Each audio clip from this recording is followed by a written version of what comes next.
there everyone, welcome back to the AHL Bristol YouTube channel. I've got a massive smile on my face and Bristol City have won 2-0 away at the Hawthorns, a ground where you haven't won in about 30 years. Let's talk about it.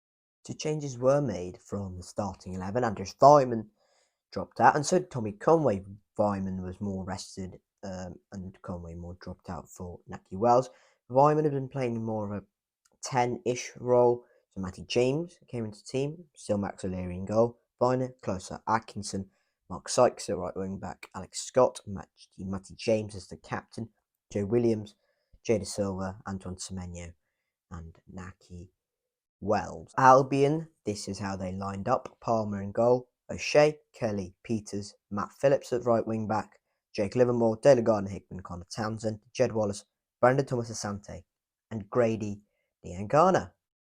Bristol City take the lead on 32 through Joe Williams. He actually starts the move by winning it in the West Brom half, lays it out left, goes out wide right to Naki Wells, who swings it all the way across the box.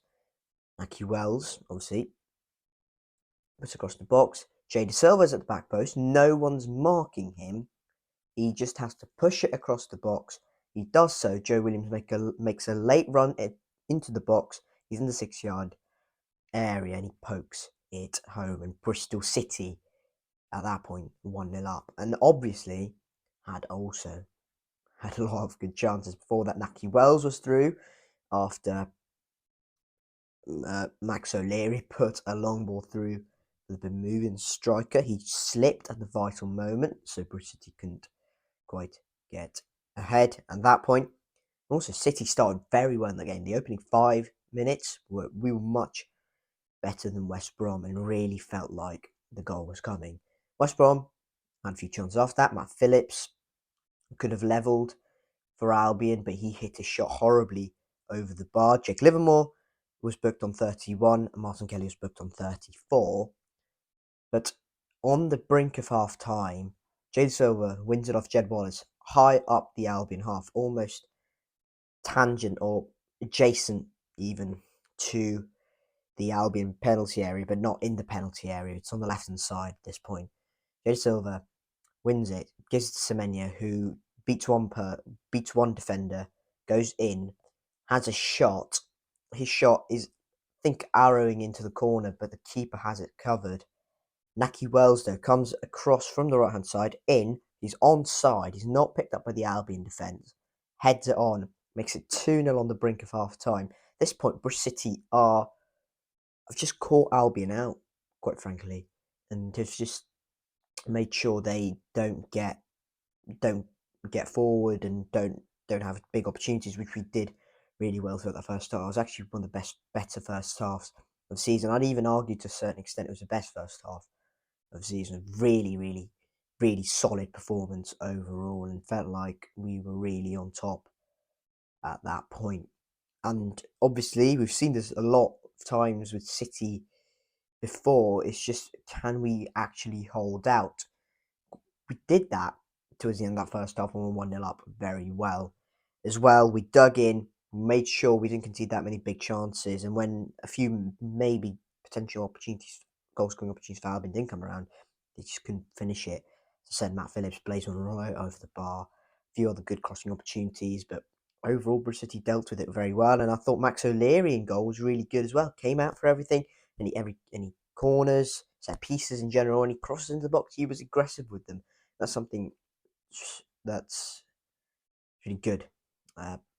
Good now that Max has come into the team. It's a bit more positivity. I know I slated him for that Millwall second, but this time actually worked. It came off, and that's very good, because Nigel Pearson described it positive against Millwall. He described it here again, and I do agree with him. He's much more positive than Dan Bentley, and he did have a very good game, especially in that first half where he had to make sure we didn't concede, otherwise maybe the game would have changed into West Brom's favour. But going into half-time, Bristol City 2-0 up. The second half,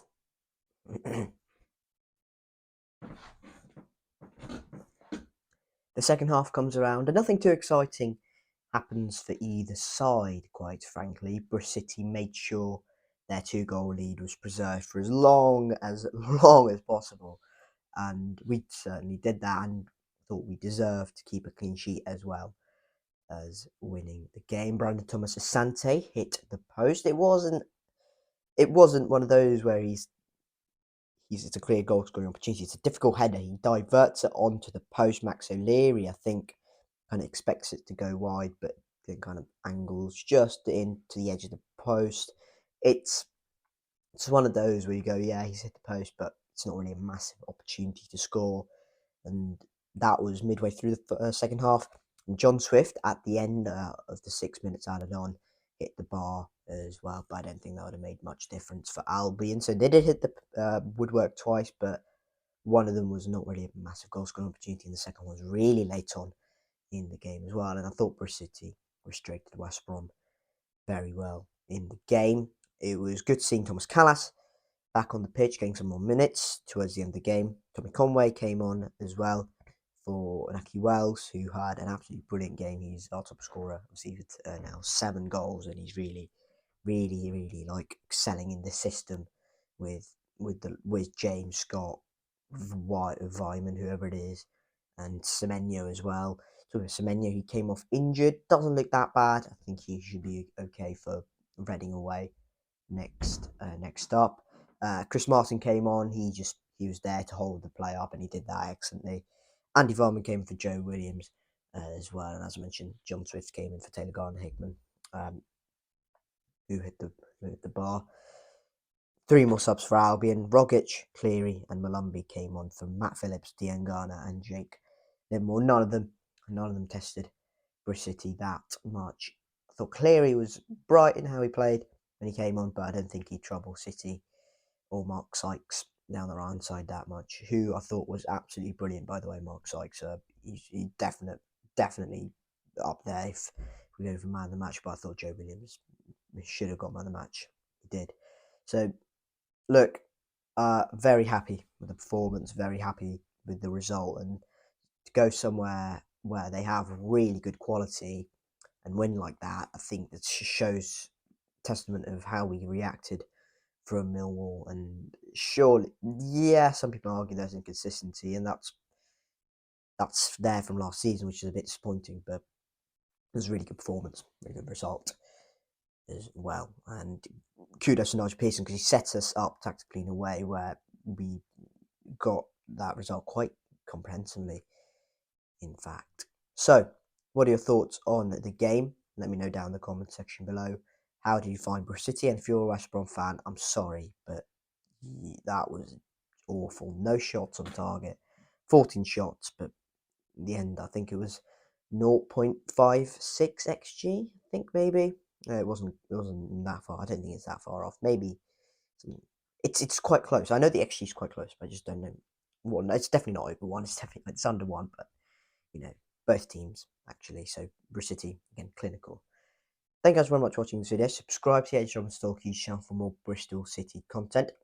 On the 29th, I think, so that's 10 days, I will be at Ashton Gate for Bristol City versus Swansea, so you can check out my match day vlog when that comes about. But next game is Reading away, and that's going to be another tough game as well. So let me know down in the comment section below your thoughts on Bristol City's performance at West Brom, thoughts on the result if you're a West Brom fan. Yeah, I'm sorry, but that was dreadful. One of the worst word sides I've seen this season, and despite the quality you have. Yeah, like the video, subscribe to the channel, keep safe, and I will catch you all later. Cheers.